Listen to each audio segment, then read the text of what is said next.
Hi, it's Barb, Maple PhD, and my favorite play for September 2023 was Dungeon Petz, which is my favorite game of all time.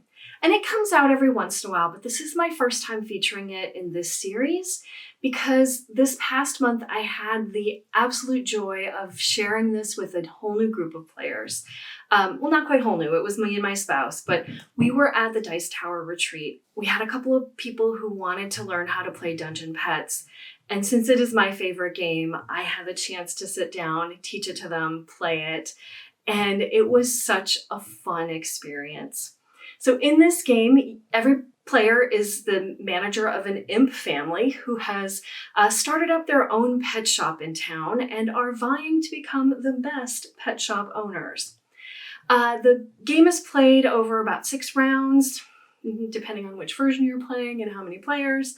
And each round you're doing a number of different phases, but the main phases are this shopping phase where you're doing worker placement, placing out your imps around the board in order to purchase new things for your pet shop, like stronger cages or add-ons, getting food for your pets, and acquiring new pets, or bringing home some distant cousins in order to help you out with the shop. And then another major phase of the game is when you are meeting the needs of your pets. So these pets are adorable, but they are also a bit monstrous. And as you can imagine, they have some kind of weird needs. So each pet starts out at age 2 or 3, and they have these little lines on the bottom of them that show you what needs they currently have. And these can come in the form of, they come in different colors. And then you deal out cards that have different needs on them, like they need to eat, or they got a little bit angry, or had a magical outburst, or they had to poop. And so you need to have a cage and or imps around in order to try and handle those different things.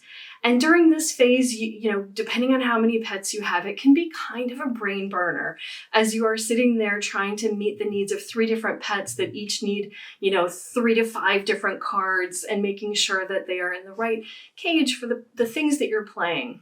But the other things you're thinking about is that after you meet the needs of your pets, you're going to have an exhibition to kind of show off either one of your pets or your entire pet shop in order to get some reputation in town.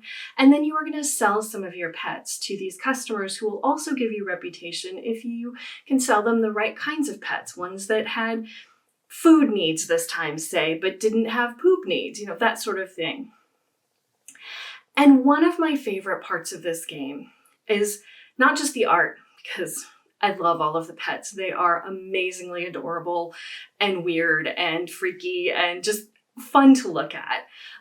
But as we do this needs phase, I usually tell little stories about what's going on with my pet. And they're not like super in-depth stories, but I had one pet who had a play need, and they happened to be in a cage that had a little pond and an inner tube. And so, I said, oh, they took a spin around, but it's a snake kitty and they don't like water. So then they got a little bit angry. And so you kind of tie some of those things together. And the new players that we introduced this to got right into it, and we're telling stories about their pets and what they were up to in their shops. And so for me, this was just an amazingly fun experience. It was probably, for me, my personal worst showing of this game, but that didn't matter because I was sharing the joy of my favorite game with another group of players, and it was just so much fun. And so for that reason, Dungeon Petz had to be my favorite play for this month.